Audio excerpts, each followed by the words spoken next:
Nah, kalau kita lihat di putusan hakim kemarin, putusan itu harus dibaca dalam dua konteks. Yang pertama adalah kita lihat pertimbangannya, karena daging dari putusan itu sebetulnya ada pada pertimbangan. Dalam bahasa ilmu hukum disebut dengan ratio decidendi. Ya, jadi kalau kita baca putusan itu menimbang bahwa, itu sebenarnya adalah dasar pertimbangan sampai kemudian lahir amar. Amar itulah adalah putusan dari hakim.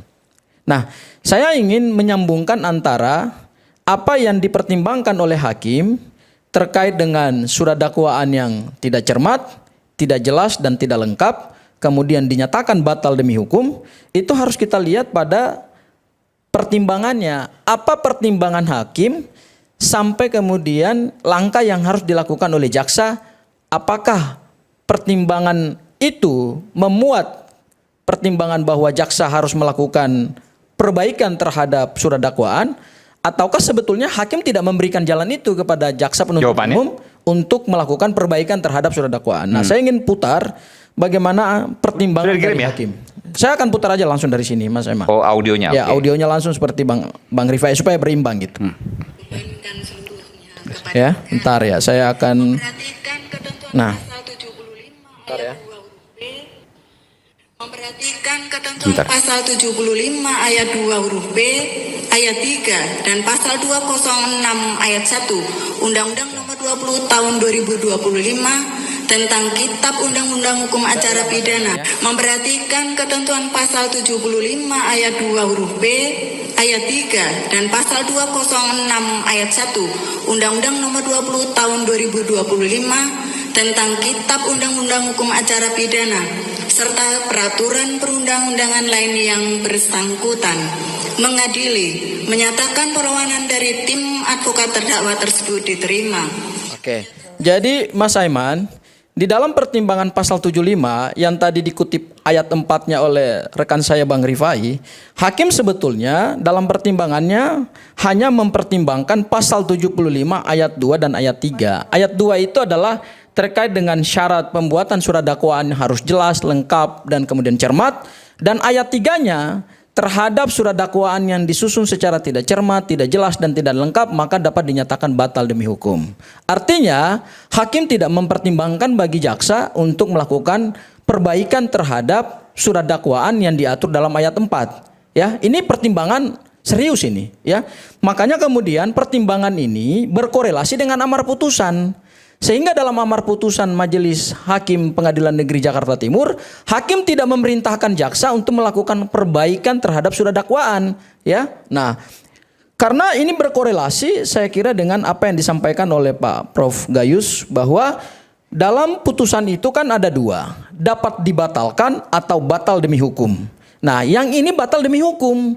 Kalau dia batal demi hukum, maka semua kerangka dakwaan yang dibangun oleh jaksa itu rontok semua. Oke. Dari mana Anda bisa menyimpulkan bahwa putusan setelah itu batal demi hukum dan kemudian menghapus seluruh predikat terdakwa dari Dr. Tifa? Kan dalam amarnya disebut begitu. Menyatakan surat dakwaan sekian-sekian oleh jaksa penuntut umum batal demi hukum. Itu amar putusan. Dakwaannya batal demi hukum. Yes. Itu yang mendasari bahwa segala predikat terdakwa lepas. Iya, karena gini. Kita harus bedakan seperti tadi disampaikan oleh Prof Gayus. Ya. Perkara ini sebenarnya perkara yang akhirnya menjadi laboratorium hukum Indonesia ya dalam rezim hukum pidana baru ya. Karena ini rezim hukum pidana baru ya, baik KUHP maupun KUHAP. Tersangka itu seseorang yang disangka berdasarkan dua alat bukti. Kemudian status tersangka itu siapa sih yang memberikan? Penyidik yang memberikan. Dalam hal ini adalah Polda Metro Jaya. Kemudian Polda Metro Jaya mengirimkan berkas. Kemudian berkasnya dinyatakan lengkap, maka kemudian tersangka dan berkasnya diserahkan kepada penuntut umum. Disitulah kewenangan penyidik selesai. Close. Dari penyerahan tersangka dan barang bukti itu, jaksa kemudian melakukan penuntutan. Kalau tadi tahapnya adalah tahap pra penuntutan, maka begitu pada naik tahap penuntutan, seseorang tersangka itu berubah status menjadi terdakwa. Terdakwa itu syaratnya adalah, terdakwa itu definisinya adalah tersangka yang dihadirkan dalam persidangan dan kemudian dituntut, diadili dan didengarkan keterangannya. Makanya sampai hari ini Mas Roy statusnya belum jadi terdakwa, masih tersangka. Sehingga kami punya hak yang diatur dalam pasal 158 KUHP baru untuk mengajukan pra-peradilan. Makanya pra-peradilan kami diterima, dan pra-peradilan kami yang ketiga ini juga tetap diproses oleh Pengadilan Negeri Jakarta Selatan. Karena kenapa?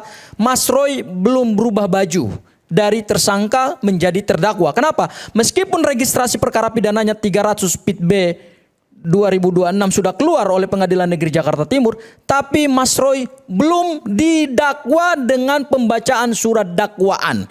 Sementara Bu Tifa, ini surat dakwaannya sudah dibacakan dan sudah keluar surat perlawanan. Makanya kemudian hakim menyatakan surat dakwaan batal demi hukum, sehingga Bu Tifa sebagai seorang warga negara hari ini bebas dari semua tuduhan. Itu clear itu. Ya, sepanjang belum dilakukan ada langkah hukum yang baru dari jaksa penuntut umum, entah mau melakukan perlawanan terhadap putusan Pengadilan Negeri Jakarta Timur atau mau melakukan perbaikan surat dakwaan. Sepanjang itu belum dibacakan dan belum diregistrasi secara sah, maka hari ini Bu Tifa adalah warga negara yang bebas secara hukum. Itu clear itu. Ya. Nah, kemudian yang kedua Mas Aiman, saya kira ijazah ini memang menarik ya Mas Aiman ya. Banyak sebenarnya forum yang bisa kita gunakan untuk membuktikan ijazah ini asli atau palsu. Ya, tadi ada gugatan perdata. Dalam berbagai gugatan perdata, ingat Pak Jokowi itu tidak pernah hadir. Meskipun sudah diwakilkan oleh tim kuasa hukumnya, di dalam perdata itu memang yang hadir itu adalah kuasa hukumnya, tetapi ingat, di dalam gugatan perdata ada kewajiban dari tergugat untuk hadir dalam forum mediasi. Itu ada permanya itu. Ada peraturan Mahkamah Agung yang mengatur bahwa tergugat pada saat dilakukan mediasi wajib hadir dan tidak boleh dikuasakan oleh kuasa hukum. Tapi selama ini Pak Jokowi kan tidak pernah hadir.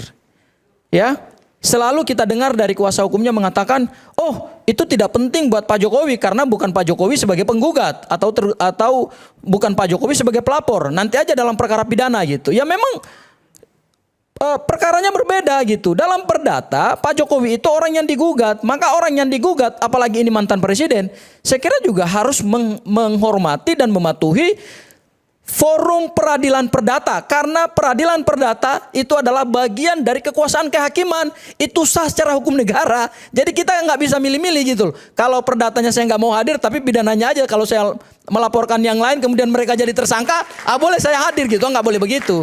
Karena apapun pengadilannya, mau pengadilan tata usaha negara, mau pengadilan perdata, mau pengadilan pidana sekalipun, ketika seseorang itu berhadapan dengan persoalan hukum, apalagi ini mantan presiden, maka dia harus patuh.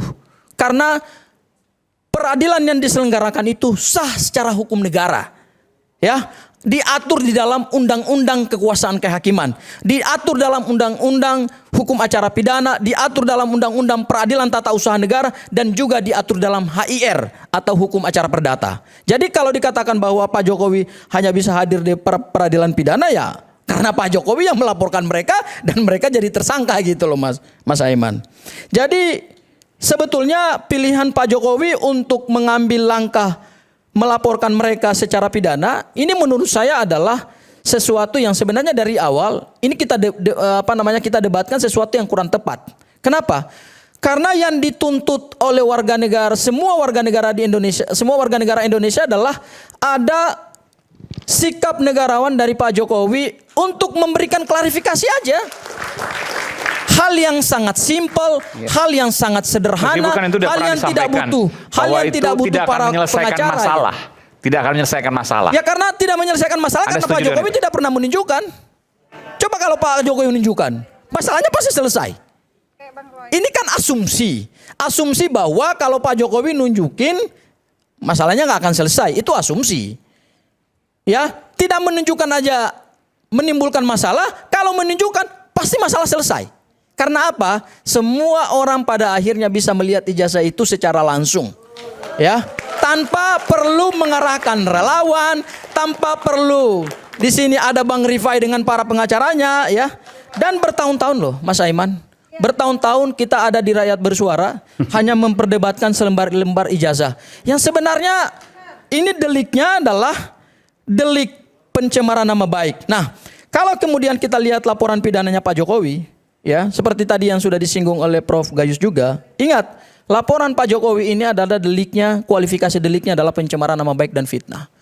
Apakah ijazah akan dibuktikan di dalam persidangan pidana? Kita belum masuk kepada proses pembuktian loh. Ini baru putusan selah. Saya ambil contoh ya. Saya ambil contoh. BAP-nya Pak Jokowi, kebetulan saya yang baca di Pengadilan Negeri Jakarta Selatan pada saat kami pra-peradilan yang kedua. Yang pertama enggak, tapi yang kedua. Karena kita menguji pasal 32. BAP Pak Jokowi itu 90% keterangan Pak Jokowi justru adalah tuduhan terkait dengan fitnah dan pencemaran nama baik. Terkait dengan ijazah itu hanya sekitar 4 sampai 5 pertanyaan. Ini di BAP. Iya. Dan itu pun penjelasan Pak Jokowi terkait dengan Apa yang Anda mau sampaikan di situ? Satu, ya saya buka saja ya. Meskipun ini harusnya jadi materi. Buka saja nanti sebentar aja. Saya minta waktu 2 menit aja untuk saya break sebentar. 2 menit aja. Oke, baik, saya akan kembali nanti hanya 2 menit. Saya akan kembali ke Bung Sangaji.